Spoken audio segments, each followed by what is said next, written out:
Last time we spoke about do you know your child, and we spoke a little bit about some of the challenges that children go through, that your children could go through. And this time we're going to speak about how to understand or how to deal with the topic of evolution. Now, before we start, I just want to say that this is not a science class. Okay, there's a lot of science out there that is very up to date, and it's very useful for us to know about. But this is just a general approach on how to deal with children and what they're going through. So the first thing, like we started last time, do you know that your child is being indoctrinated? And the word indoctrinated is basically accepting a set of beliefs uncritically.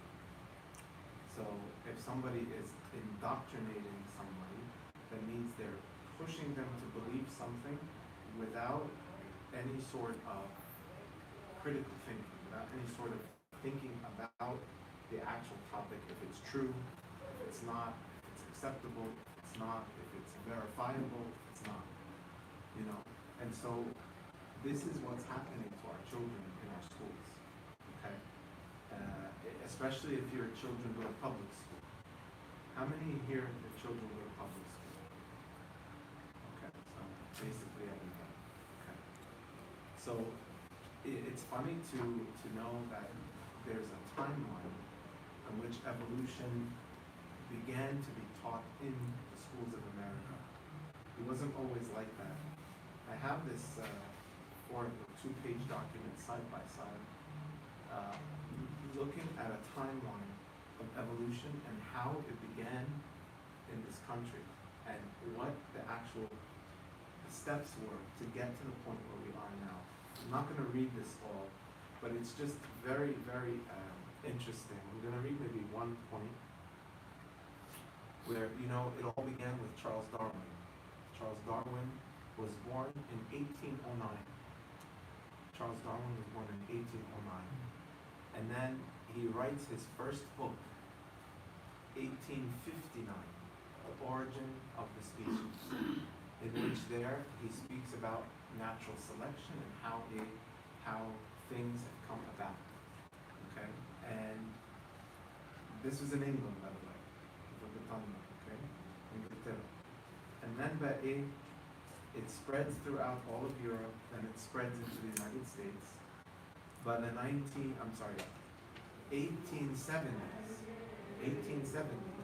you have a man named Dwight Moody. The Moody, Mr. Moody, M-O-O-D-Y. He was an American evangelist. He was the first one to start attacking the idea of evolution. And he would say, basically, that Darwin's theory is contradicting biblical truth. That was his attack against Darwin and what he did. And he told all of the Christian ministers in his denomination to fight this type of thing. You get now a 1925. So 1809 he was born. 1859 he publishes the first book. 1870 it reaches the United States, right? And we find the reaction toward it, against it. 1925, the state of Tennessee, right, convicts a school teacher, a public school teacher, for teaching evolution in violation of Tennessee's law. So, 1925, in this country, it was against the law to teach evolution. All right? Then you get a little bit. One state, not the whole United States. Well, that was one state that had that issue. Well, there's this public school teacher had enough nerve to start teaching this evolution in the schools. Darwin's theory of evolution. Yeah. Right. That wasn't Darwin. No, Darwin passed away. It's the theory. Yeah, Darwin's theory. Yes. State of Tennessee versus Mr. John Scopes. That was 1925. Okay? Then 1961 comes along, and what happens? There are two people who start arguing that there is a scientific evidence to support literal reading of the biblical creation. Okay, so now we're starting to see some resistance to the idea of evolution. 1961, all right? We get then to 1968, where the U.S. Supreme Court rules that an Arkansas law making it a crime to teach evolution violates the First Amendment. So now it's starting to switch over. This is 1968, okay? Arkansas had a law, like all the other states. You're not allowed to teach evolution. Somebody taught evolution, the state took him to court, and the court referred it to the Supreme Court, and the Supreme Court said it's a violation of his rights. Okay, see where this is going now.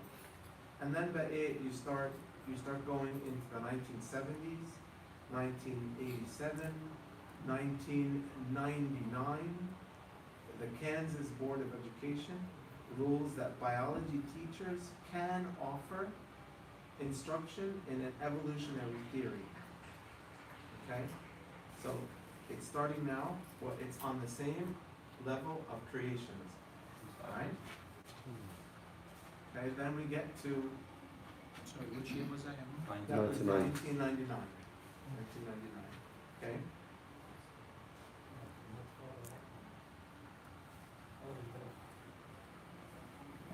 Yeah. It just goes on and on and on. Tennessee Governor Bill Haslam in 2012 allows a bill that lets students question topics such as evolution to become law. Okay? So he's now, and then in 2013, the textbook review panel of the Texas Board of Education approves a biology textbook despite many objections from parents about its evolution content. So you've seen, starting from 1809 all the way to 2013 and growing, as you can see. So this is what's happening in the schools. So your child is being taught, and you know this, but you may not know that it's a very aggressive thing. Okay, they have no toleration for any other opinion except the theory of evolution. And they are truly indoctrinating the children to the point where the kids can be and are starting to get very confused. I was in a retreat 2 weeks ago with the 3rd, 4th, and 5th graders. Okay, and we were talking about the sacraments and confession, and I had an open discussion with them. Do you know what they talked about? They had question after question after question about evolution. Every single thing that they asked about was about evolution. I spent an hour and a half talking about evolution. Yeah, and I told the servants that I said after that, we have to start doing much more to deal with this issue when they're young. Not after they've been indoctrinated and then we try to pull it out of their heads. No, and I'm sure that some of you know people who have been indoctrinated, and there are many people now that are our children that have left the church because of this. This idea of evolution and all sorts of very, very strange type of things. So I guess it's just very important to understand that this is not something, that is simple. This is something that's happening. It's something that's happening against our will. It's something that's in the law of the land. And even, I know a lot of Coptic teachers who have to teach evolution. They're in public schools and they teach it. But I have this one very courageous teacher who teaches, who leaves the door open, and he always emphasizes that it is a theory. And it's so strange because even the American kids, the little kids that he teaches, 6th grade, 7th, 5th grade, something like that, they come to him after class. and they ask him all sorts of questions. This doesn't make sense. What about God? What about in the public school? But as long as it's from their question to him, he can answer anything. But he can't teach anything about God at all. Okay? So it's your children are being indoctrinated. That's like the way like brainwash. Absolutely. If you look at the picture there, you see somebody putting in something into the brain. And this other picture there, it's just what they're doing. They're pushing everything into the brains of our children, and this is the problem. But now they have evidence. Yani before it was just a brainwash, it was some ideas. Because my daughter, she studied a very big chapter in grade 6 about this topic, and this time last year I was reading a lot. So before it was just some idea, but they started coming with evidence like the fossil of this Lucy that they found it how many years, and also what has happened. We visit also one museum in Washington DC. There's very big section about evolution with maquette, with models, with pictures. So they start to give evidence. Yes. Actually, you're right. There is evidence, but the evidence, I must say, after studying this, is all false. Yes. First of all, Lucy. Yeah. Lucy. You know what Lucy is? They found a pig. They found a tooth. A little tooth. And the forensic scientists took this and built up the jaw, then built up the skull, and made it into this half man, half ape. And they called her Lucy. In 1980, this was 1952, in 1980 something, the scientists discovered that was a tooth of a pig. Even though it's still written in all of the textbooks. Do you know that part where there's also another big lie that's being written in the textbooks, the public textbooks? That's why when this came along in 2003, when the people in Texas objected, the board just dismissed them because they have legitimate objections to these so-called evidences. First of all, and we're going to get to that part, but all I want to say is that don't take the evidence that they present to you as real. They will do anything to indoctrinate our kids. They will do anything to remove Christianity and the biblical faith from this country and the minds of our people. Okay? And there is no real evidence from a scientific point of view. I'm a scientist. Okay, I used to be a pharmacist. Everything that I do has to do with proof. There's no proof whatsoever, no matter what they tell you. You know? Abuna, we totally agree, man. This is what's happened with us when we start to study with her. There is something against what is written in the Bible. So we said this is wrong, and we start to search. Yes. Okay, but for them as a kids, they will not think on this way. For them, this is an evidence, so this is right. So this is what is happening. Yeah. You have to tell them that some people, يعني بص ولادنا very يعني طيبين زينا كده. We tell them something لا طيبين برضه بكل الشقاوة برضه طيبين. يعني they look at an adult as somebody who's always trustworthy. They look at an adult as somebody who speaks the truth. This is all our kids. Leaders, they're good, like the kids look at people, the older people, as good leaders. They go back to school and they see these leaders and they're taking the same type of characteristics they apply to us here in our closed community, and then they apply it to their teachers. Okay? And that's where the sadma happens. That's where the kid gets a little bit confused and upset and just unfocused. He doesn't know. Half the time, because he's hearing something from the church and from home, and then he hears another thing from the school. And the school, it's a nice, big, beautiful building. They have money, they have textbooks, they have movies, they have this. You know, and then you have maybe just your father at home or your mother at home telling you, no, this is wrong. But it's right here, you're wrong. And my teacher's telling me, top. But we have to get to the point, and this is part of my solutions. I want to get some solutions from all of you. We could jot down some things. I just had 2 or 3 that I thought of. Yes, Happy. Now, when is the first time that they introduced it in school? What age? What It was grade? around, it was I like, agree. No, what grade? What grade do Six. the kids? 6. they Sixth start, grade? The yeah, first time, 6th grade? around that time, yeah. So They why give would a the- very, very minor and small introduction in fifth, but Yeah. the big chapter, and Sixth. they study it in both, in science and in social study, by the way, Yeah. in But, 6. but that, then why would the 3rd, 4th, and 5th graders that you went to the retreat, why are they? Because a lot of them have older brothers, sisters. A lot of the kids in school with the 3rd, 4th, and 5th graders, they're all talking about God, and God doesn't exist. Even in the 3rd, 4th, and 5th graders, to one another. Americans and non-Americans, what do you believe? What is this? What is that? I'm Jewish, I'm Buddhist, I'm. It's really distressing. It does start formally later, but they're getting exposed to it from the very little times. Very little times. So, first point, just simply that your child is being indoctrinated. What could be the result of this? Simply that all of our children can become evolutionists.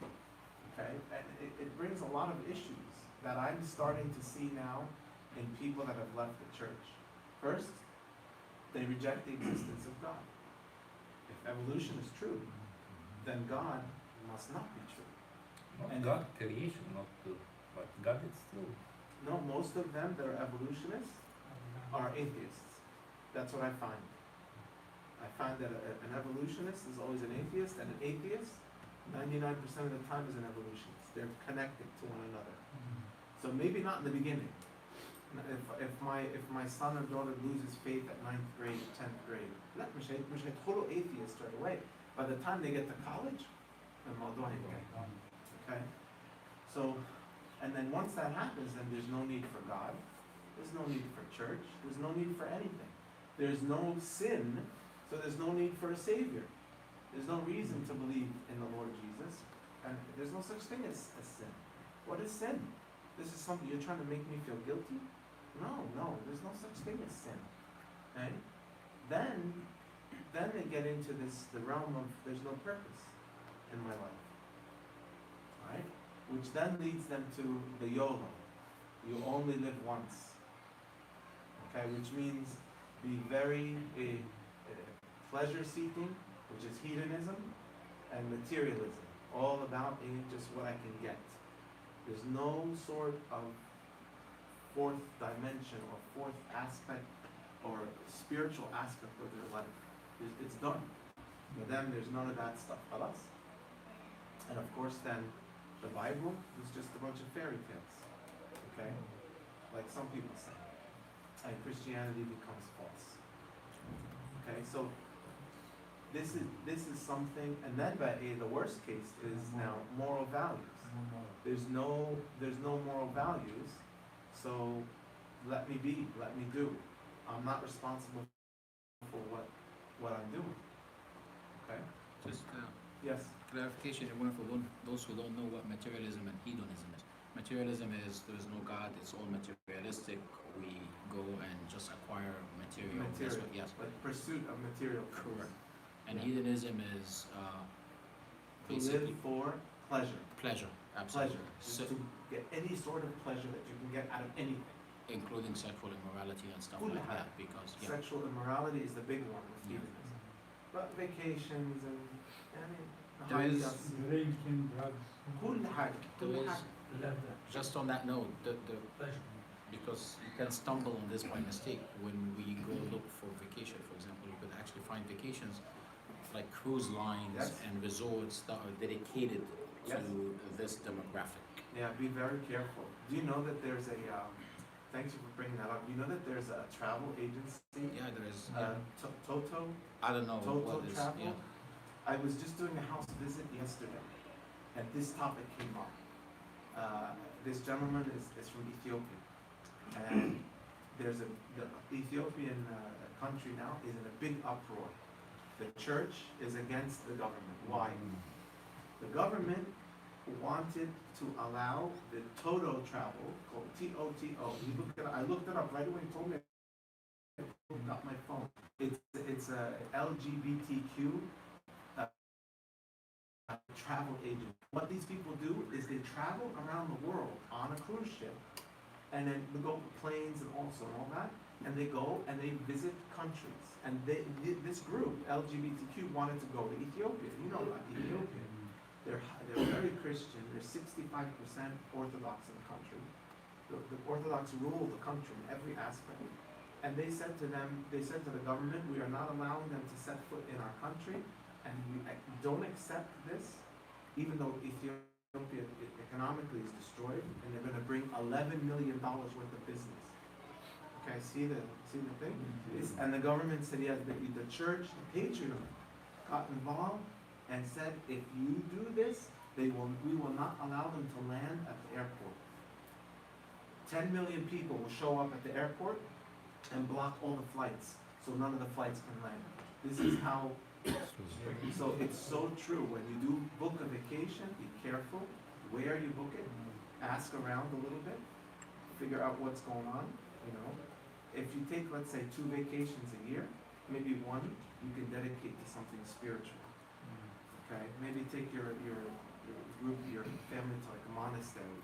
Go to the Grand Canyon, something nature, something gonna ميبقاش بس heat and is pleasure all the time and food and حاجات اللي احنا عارفينها كلها. It's very distressing these days what's happening. Okay, point number 1. What can you do as a parent? What can you do as a father? Many of us don't keep up with all of the scientific evidence. We have to read a lot. We don't have time. So what I'm offering here is just maybe three simple points to keep in mind when you speak to your child about this. The first point is that science cannot apply to God. Science is a human instrument to try to understand the physical world. Okay? Science is microscope. Science is chemical. Science is, something, a telescope to look around at the physical world.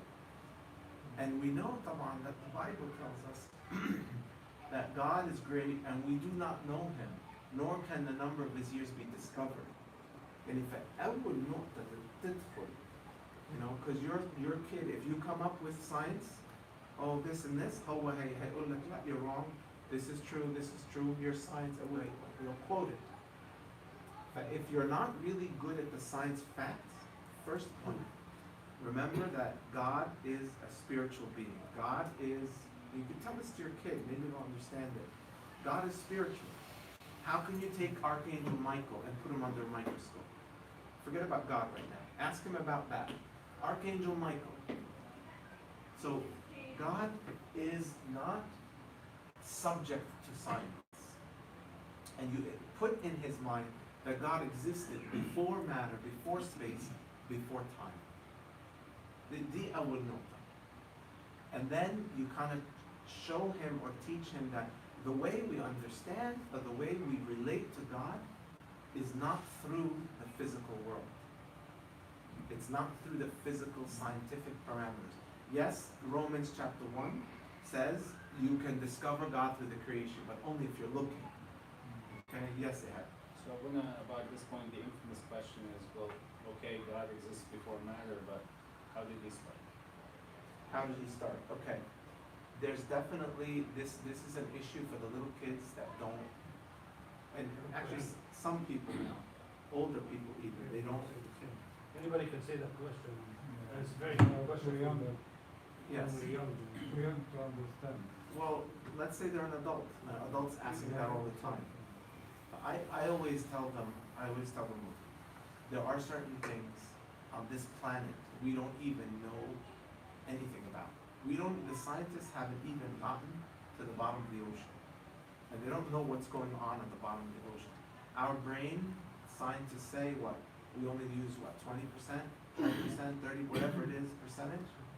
We don't even know the physics. I could take my brain out and look at it. I still don't understand it. So we have to be a little bit humble you know, in this. And this is what I tell them, like, do you know everything about every single thing in your life? Okay, do you know everything about physics? No, I don't. So then, do you take physics as a science and throw it in the garbage and say, it's invalid? So just because you can't figure something out doesn't mean that it's invalid. So that's why I take that approach as best as I can with them. So, but this is for faith-based, for your children. Okay, this probably won't work with kids or people that don't believe. Okay?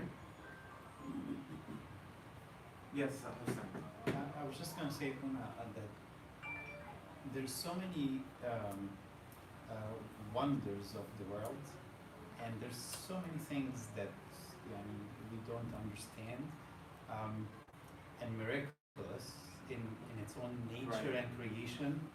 And if we take that to a higher level, God's creation of this whole world is a miracle in itself, because it's not comprehensible by logical and science and stuff, how God created everything. It is a miraculous action, and equally on that level, God's existence is miraculous as well. But that They logic don't- is they don't flawed. accept that. Exactly. They won't accept. This is what they'll accept. And this is going to help with your question. Science says, not faith, not religion. Science says that everything has a cause. Correct? Everything has a cause. Okay. But there is something that caused everything to be. This is philosophy now. Philosophy and science. That caused something to be that itself was not caused. Philosophers call it the uncaused cause. شوفوا بقى? This is philosophy. The falsafa. بشكل. Philosophy, science says everything has a cause. But if you go all the way back, there has to be something, someone who caused everything to be, but himself or itself was not caused. He's called the uncaused cause. Okay? So you can answer it in that way too. لو فكرت انك It's easy. Eh? That's why we're recording. It's very simple. Very كل حاجة ليها سبب. في حاجة ملهاش سبب محدش سببها وهي اللي سببت كل حاجة. This is philosophy and science. It's not religion. Religion says that is God. That uncaused cause is God. If they say Big Bang, okay, fine. I ask them all the time, where did these molecules come from? Where did the electricity come? Where did the power come? Where did the universe come from? Where did all this come from? They can't say a word. Okay? So, and we must emphasize that this is the logic that we need to use. Yes. Because if you try to fight the logic with the Bible, they're halfway, they don't believe in the Bible. They don't use the Bible. Right. With atheists, with people that don't believe. With your children, okay, يعني ربنا يبارك لكم, and your effort with them in their reading and their spiritual life, this is what's going to make a difference in our country, in our culture, and in our time today. How much your son and daughter believe that book that you carry around, that you read, that we kiss, that's on your coffee table, that's on your night table, is the Word of God or not? It's really gonna make a big difference in this whole argument. But with the atheists, you can't. You have to use logic and science, which is gonna lead me to my next or my third point. Yes, Mr. What White. I see, Sabuna, in the schools in Iowa, they have so much influence on the kids. Yes. So much. That's their influence. life. Yeah. How And many hours a day does a kid go to school? How many? Haddad? It's more than. How many a day? From what time does your kid start class and when do you get to finish his class? 7 hours? Okay. 7 times 5 is what? 35. 180 days. Times 100. Wait, no. 7 times 180. Yes. That's 1,260 hours okay? That's a lot of time. They spend a lot of time. They spend what, 8 hours of what? Of sleep, 2-3 hours of play, 1 hour of eating and entertainment and sitting with you and stuff like that and all that stuff. So they're in school most of the day. The children are product of their environment. That's why, like a community, we failed. I think we failed in we need to open schools. The Yahud, the Jewish people here, before they build a synagogue, they build a school. They build a school first. Before they build a synagogue, they build a school. Why?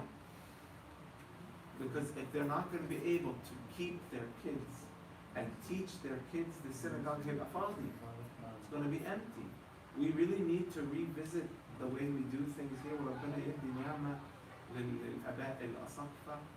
To see how we can help our kids in this country. So it's ironic because in today's Synaxar it was mentioned Pope Carolus V who started the schools in Egypt, Yeah. the Coptic schools in Egypt. Yeah. He knew what it was. But this is, I think, a very important point. So Muna, so why not? Why not? Why not start a school? You can. I would love to. But it's just can't be one church. It can't be a priest who's going to spearhead this, who has a congregation to deal with. It needs to be, and about 10 years ago, I assembled a whole bunch of teachers, lawyers, a committee, and we did a proposal for a school, a Coptic school. And I took the proposal and I went to the bishop at the time, 10 years ago. And we gave him the proposal. We said, Sayyidina, this is what we're thinking. We at St. Mina's, we're a small church. We can't build a school. We can't start this. We need to do it in a place, let's say like in Belleville, Jersey City, Bayonne, where there's thousands. There's 25,000 Coptic families over there. Put all their kids. We can bus our kids there, but it can't just be a church. It can't be one church. It has to be a collective of all the churches combined. And if we believe in the vision, if we believe in it. I remember about 14 years ago, Pope Shenouda, God reposed his soul. He was in it. We had a banquet for him, and he berated us. He مسح بينا الأرض. انتوا, he said, I never forget, انتوا يا New Jersey مش عارفين تفتحوا مدرسة. وكلمنا على مدرسة for an hour وطلع sheet, and he said, this is the first, use this. وحط $20,000. He said, بص احنا مصر بنديكوا. ابتدوا بحاجة. That was 14 years ago. If you don't believe in something as a community, it's not going to happen. We're not convinced. Everybody has to be together. We have to be together on this, and we have to be convinced on this. Just pray until the time comes. How is that school open in Australia? Australia, They have one very in Canada. I don't know how it's working there. They say the headmaster is Australian. Yeah, there aren't any Coptics running it. The only Coptic that's running it is the dean, who is the priest. The priest. I know him personally. I spent a year in Australia, and I attended their first graduation of year 12. And you know, the graduation speeches are usually happy, right? Yeah. Do you know what he said? The headmaster got up, the principal, they call him headmaster there. The headmaster got up and said, he looked at everybody, he said, we did it without you. Without the people. We did it without you. What's going on? I found out later that in the beginning nobody supported this school. But they had a vision and they forced it through weeks of not getting salary, suffering, but they believed in it. Okay? and they graduated the first 12th grade from that school when I was there years ago. It was amazing. It was amazing to see how they did it, but it was I was used to the fact that our people aren't on, they don't have the vision. We're never together. We always fight one another. We Is it don't. exclusive to the Coptic No, community? no, it actually, it was open. You know who went there, most of them? The Syrian Orthodox, the Armenian Orthodox. And then when our people started realizing it, they started sending their kids there. And it was one of the greatest schools. And there was not one Egyptian person working in the school. The principal was an Australian. They were just a hand teacher and a Coptic teacher, or the religion teacher and the Coptic. They were just up above.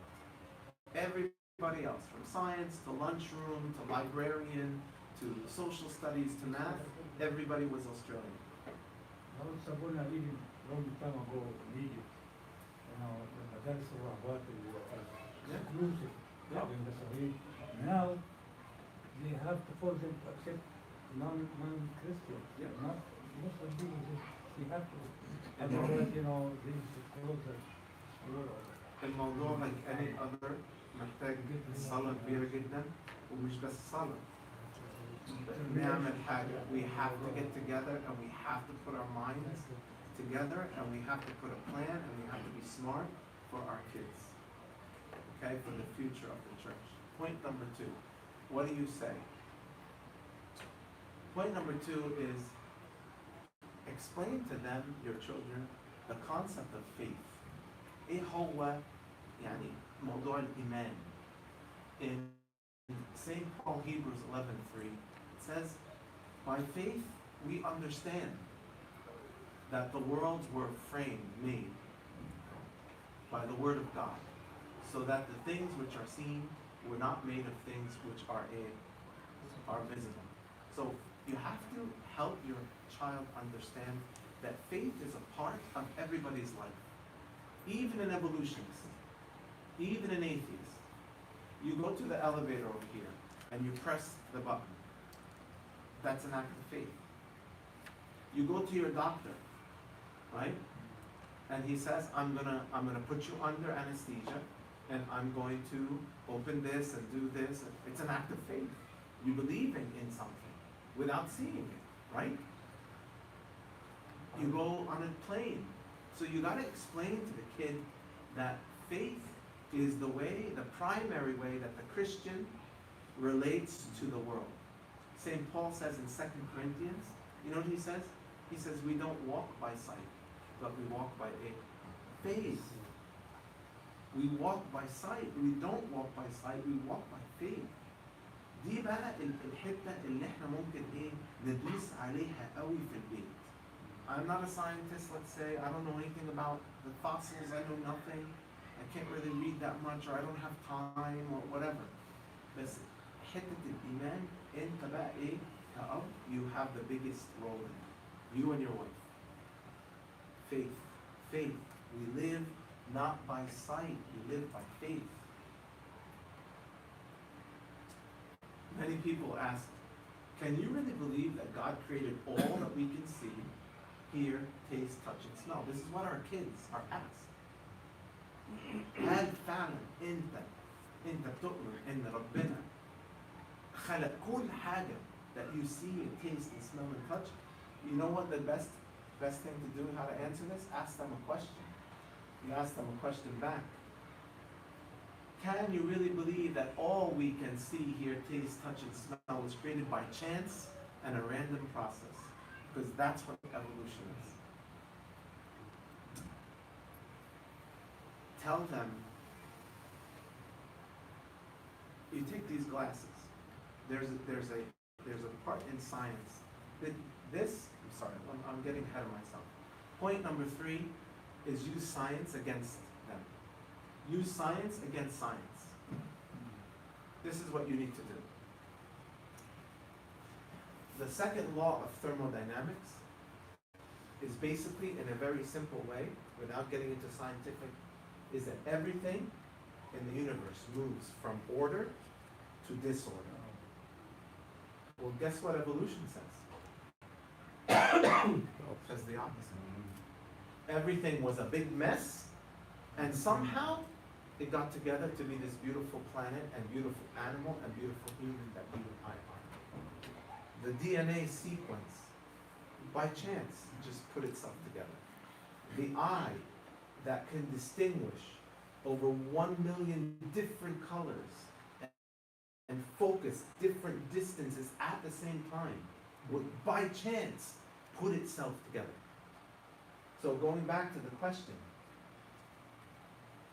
can you really believe that what we see here, all this stuff was created by a random process? You need to have more faith in evolution than you need to have in God to believe it actually happened that way. There's so many things, there's something in science called the irreducible complex, or irreducible complexity, which is there's a working part that is too complex for it, that without it for just a second, this whole thing won't work. Okay? So they claim that it takes time for these things to happen. Okay? How can that irreducible complexity happen, which is needed for the actual organism? Okay, and I'm not sure if I got it to you or not, but if you look at that picture there, how does that become that? Which way does it go? It goes from order to disorder. It never goes from this to this unless somebody does something to it. Unless we had a text. But these simple concepts, you need to just give them. This chair here, if I leave that chair in the middle of this room for 1,000 years and come back 1,000 years later, what is it going to look like? Pile of dust. Things go from order to disorder, but evolution is saying disorder became order. So use science against science. It doesn't make any sense. There's another point too.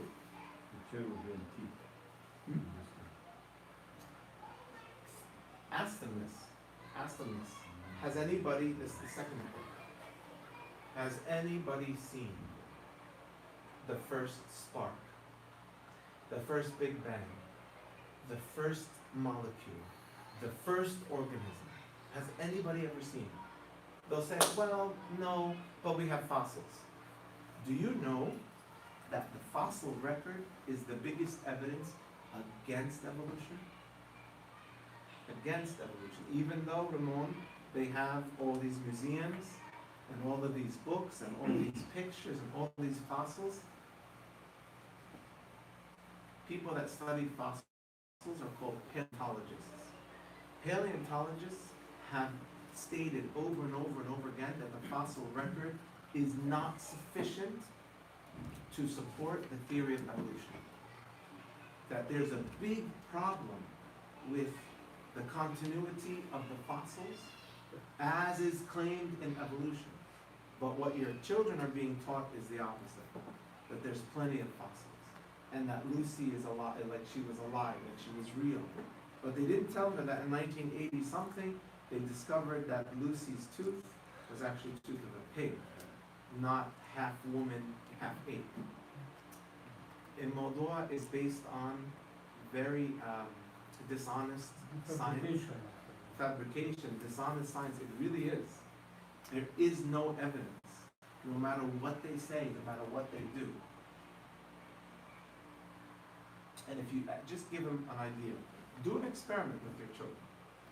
Take a few molecules, take some, any sort of chemicals that you could put together, put it in a bowl, and say, okay, if this is true, then these natural chemicals, let's put some dirt, let's put some water, let's put anything, and leave it, and zap it with some electricity, okay? What's gonna happen? Is an organism gonna happen? Like, tell them, can this clump become an animal? They're gonna look at it and say, no, of course not.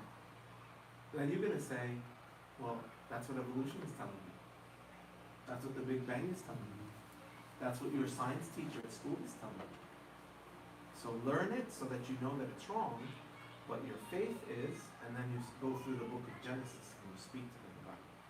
So this third and final point is simple. Use science against science. Use science against science. Okay? Many of you have children, Mr. Salib, and they're protected and they're on the road, they're good. Okay? But their children won't be. Or maybe, the children that we have, they're protected, but maybe they'll find an atheist who can shake their faith. Most times, people that leave the church or leave their faith in Christ leave because of a traumatic experience. Darwin, he lost his father, his mother, and his sister. Okay? One after another. Okay? And he became so, read his life. It's very, very interesting. This poor man, he was just a confused soul who was looking for answers because of the trauma that happened in his life. And now look what it is. It's become, the biggest thing against the church. Okay, what do you think are some solutions? Solutions to To this problem? How do we deal with this as a community, as a father, as a parent? See, they make, as we mentioned, fabrication, but they make it logical. For example, as I mentioned, they make a fabrication about this Lucy, but they're making a model for this Lucy. Okay, so people when they going and see it, so they forget everything. They just remember the model. So I think we need also to use science, okay, to fight against science. But we need to have something, and we need for kids to have a type of interesting movie to see, the documentary, some type of show or graphics. Okay, we cannot just It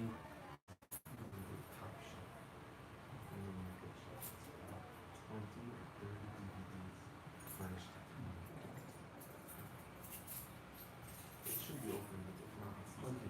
Absolutely. أظن Yes. عندي سؤال أنا ما أعرفش كل الناس عارفة بس أنا مش عارف إيه الإيفولوشن بالظبط what it is and where we think is wrong and where we think there's some part of it could be wrong. Okay. Because I think there is some part of that theory is not fully wrong, in my opinion. Okay.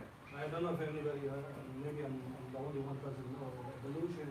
And because Big Bang, I don't think is part of the evolution, is away from the evolution. Evolution is mainly the change of the person being apes before, right? And Yes, then the yes. people, because the environment, they could be changing to another, they change because the environment they live in. Yes, yes, okay. Let me just say very simply, what is the theory? Theory of evolution is that an organism, okay, develops into a completely different organism based on survival of the fittest, okay, based on the environment around and the conditions. So that's why, and the thing that the church, Bible, God, Christians traditionally object to is the interspecies change. Yeah. But Like, never do we see in the Bible, the Lord, if you read Genesis very, very carefully, you'll find it says He created everything according to its kind. Okay, He created the animals, the beasts, according to its kind. So God created the animal. Okay, He created it. But never did an animal, a dog, become a horse. That's what we object. We don't object to adaptation. Okay, adaptation means what? Means the same species, the dog, the cat, whatever, becomes something different. Right? Something different because of the conditions. That's fine. Yeah, it's okay. But it never will the condition cause a gene to change within me to become a higher being. Thank you.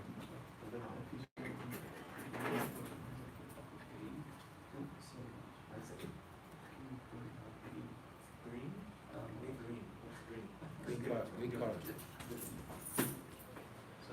I'm gonna pass some of these out, just look at it. This is, I know they're DVDs, nobody watches DVDs, but take one and just pass it around and just see what we can do. And I've always imagined that we can have some sort of like, program where we can like talk about these things. Just take one and just look at it. I mean, these are the things that I've been accumulating myself, but I just don't have time to do anything with them yet. I've seen some of them. There's one called the Inspiring creation. the something planet. It is one of the greatest films I've ever seen. How it disproves all of the theories and all the models. كل الكلام ده من scientists مش من ناس لابسين اسود. طب اسمه ايه الموفي؟ The يعني احنا لو في حاجة كده ممكن نجيب الولاد ونعمل لهم موفي it's on داي. the whatchamacallit. Netflix. Something planet. I have it. It's one of these. Yeah, so what about the idea of time? I think there's an argument about, what is Adam need? Is it 6,000, 7,000? There's a lot of talk about that. Yeah, there's a lot of talk about that. There's something called the gap. Okay, first of all, the Holy Bible speaks about a day, correct? What governs a day? The sun and the moon. The sun and the moon were created on the fourth day. So when God says, in the beginning, God created heavens and was the first day. Okay, what is a day? The word day is translated from Yom, Y-O-M, in Hebrew. Yom means period. It doesn't mean 24 hours. You'll find Christians that will say it's 24 hours, 6 days, 6 24-hour days. And then you'll find, and the fathers actually talk about this. The fathers say, some fathers say it was 6 24-hour days, and some fathers say it wasn't. Which one? Yeah, like Saint Monica. Yeah, Saint Gregory, Saint Clement, Saint I forget Origin. There is some fathers saying that we are still living on the 6 days. That day number 6. Yeah, All this is and some fathers are saying, and most fathers say we're in the 8th day. Yeah. Because the 8th day is the day of the resurrection, when Christ rose. But so the idea of time, we can't, and it does, St. Peter in his epistle, he says, a day with the Lord is like 1,000 years. And 1,000 years is like what? 1 day. The second thing I want to say quickly about the dating is that the carbon dating, they would use carbon dating and isotopes and all that kind of stuff to date these things, correct?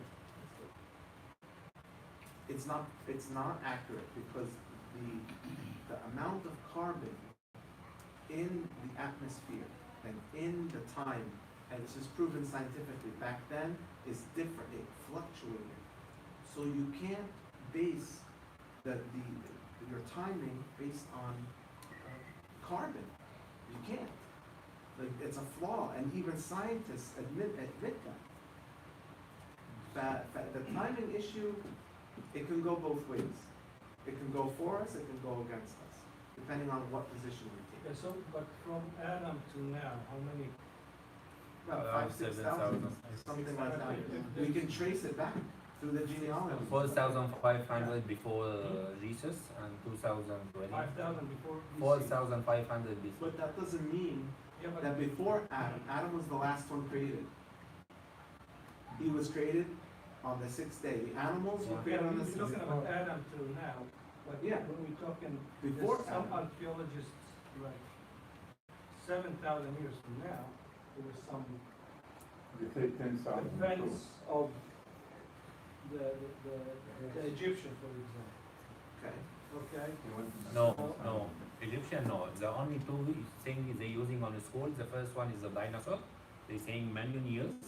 The So million. We're talking yeah. about, I'm talking about Adam to now with the, We can trace their genealogy and we can give can give you an accurate, like a number of years.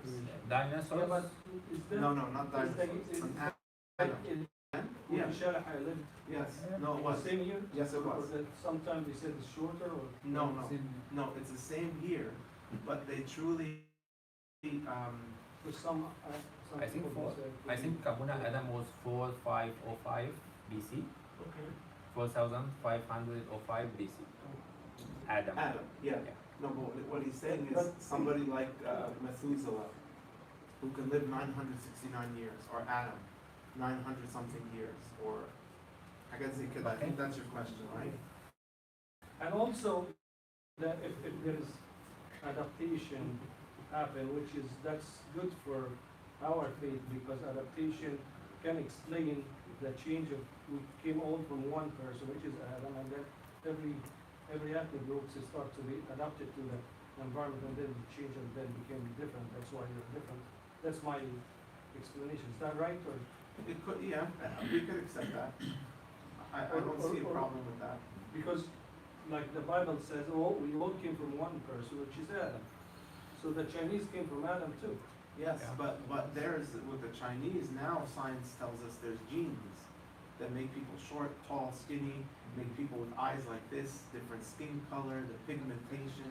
The Hagati were built in to the human from the very beginning. And when two recessives meet, or a recessive and a dominant gene, then the dominant takes over. But two recessives, then it's either or. So it's وإيه اللي يبون على it's with the adaptation. البomb اللي حصلت هيروشيما وناكازاكي it's affected the genes also as well. That too. There's a lot of things. That's why it's very arrogant for us. It's very arrogant for science to say that they know anything. And years ago, do you know what the definition of science was before all of this started? It's such a beautiful definition. The attempt to discover God's creation. That's what science was. Isaac Newton was a devout Christian. All he was doing was trying to figure out how God created everything. شفت؟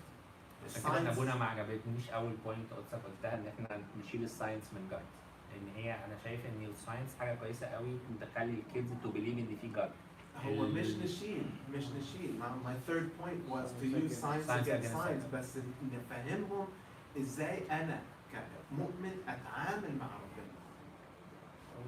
I have to know how to deal that he's not science. He can't be put under a microscope just like everybody's trying to do. That he's. But that's my point.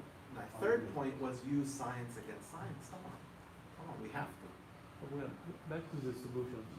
If you have the material, why you can't make like a movie night for kids during the summertime, and maybe قدسك مثلا to يعني to one movie and you discuss with them and you explain to them. We تبقى can. مثلا في الصيف مثلا 3 times ولكل الأعمار. We can. ده لو الماتيريال available. هي بس عايزه تتعمل بشكل كويس عشان الموفي دي شويه زي didn't attract the kids. So they will not be focused. Okay. There's a lot of good ones actually. So we need to select يعني parts of the The message, movie. It's not just a movie. No.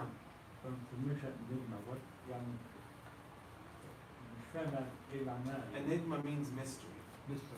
So part of what they overwhelm the kids out by saying things like it's just beyond us and it's too much and but you're going to be able to find out. And your goal is to find out and be a good scientist, and all this stuff about God is just حاجة للناس. Yeah, they're using بس احنا بقى we can use science. Do you know there's something called Fibonacci quotient? A Fibonacci quotient is a percentage, a measurement in a ratio between a measurement. So if you look at my palm, it has a Fibonacci in it. This related to this, my head to my torso, from my torso to my legs, everything in nature has this ratio. Every single thing. A daisy, a cone, the tornadoes, the tree, كل حاجة. But what is that? That's God's signature. Why is it that every single thing in nature has the same signature? It's a thumb stamp. And حاجات كتيرة. This is When a they great- making the scan for the baby when he's still and they told me from the perimeter circumference here, of- they yeah. saying how many days? Yeah. By days, yeah. Yeah. حاجة جميلة جدا. Science is we can use science against science. It's just عايزين بقى واحد ايه فاهم ورايق وعارف يعمل ويتكلم ويبقى ايه and fight all this garbage. Yeah. Yeah. So, Yes, so Tom. back to solutions point. Yeah, solutions. So I think that if you're trying to find a solution, you have to define the problem first. Yes. And if we look at the problem being evolution, then we're looking into the weeds. I think the problem is bigger than that. I think the problem in America, and by the way, we should differentiate between the problem in America and the problem in the world. Problem in America, part of it is the rise of everything that's anti-religion. Or anti-Christian in particular. And you can put under that umbrella a lot of things. Yes. Homosexuality, evolution, drugs, etc., etc., etc. And I think if you're trying to find a solution, then you have to look at, okay, what can you do to stand up as a religion? Because we've been under attack. Okay, yes. This is a book. I was just at a place yesterday. They had it on the coffee table. I picked it up. It's called Dark Agenda: The War to Destroy Christian America by David Horowitz. I'm going to go buy it and I'm going to read it. And it is true. It is true. It's happening. You're absolutely right. And You I have to identify the problem, which is far greater than us. yeah. Far greater than just somebody teaching a science person something. No, there's an agenda even in the colleges. Be careful when your children go to university, because it is a ground for atheism Yep. and anti-Christianity. That's it. You want to save your kid? Don't Send him to a Christian college, and maybe he'll get through. That's it. Some solutions, quickly, what I came up with, general things. Live your life as a parent, as a father, as a mother, as a family, as if God exists. Make them realize and really feel that God is real. Not just something that we talk about, okay? Second, remember that your children are born without an ideology and need to be taught. Your primary goal and primary function is to teach your children. Teach your children about God. No one is going to teach them about God. The church, we're here to support and to help, but we can't do it, obviously. You're seeing what's happening. Look at how many kids are out there in this hallway. Okay? Look at all the kids we have. Good. ربنا يخليكم. But you have to take a bigger role in your life with them. And remember what I said last time, fruits come from roots. If you want fruit in their life, you have to root them deeply into their faith and spend as much time as you spend doing sports with them. Take their sports time, 4 hours a week, 6 hours a week. Half of that, put it into God. Half. Not outside the church. Sitting with them one-on-one, Zakrul Injil, open up some of these videos, look at the YouTubes, talk to them about it. This is what you need to do. Okay? This is how the solution will come. If every father and every mother sit with their family, with their children at home, and يطمنوا على صحة إيمانهم. صحة إيمانهم شكلها إيه؟ أنت بتحب تطمن على صحة ابنك. أول لما يكح يجيله حاجة كده في إيده، يجيله fever, الدنيا تتقلب, and we run to the doctor, which is good. We have to. بس طب what about the other stuff? لما يقول لك كلمة كده, I don't believe anymore. Oh no, I don't mean, I'm just joking. I'm not going to go to church. That means something. الولد, if he believes, he's going to go to church. If he doesn't believe, he doesn't go to church. Period. That's how it goes here. In Egypt, you're kind of forced to do things. Culturally, you just have to do some things. Hina, you don't. there are more kids outside of the church than inside the church. That if I spend my time, I'm thinking to myself, I need to just tell everybody I'm not going to visit homes anymore.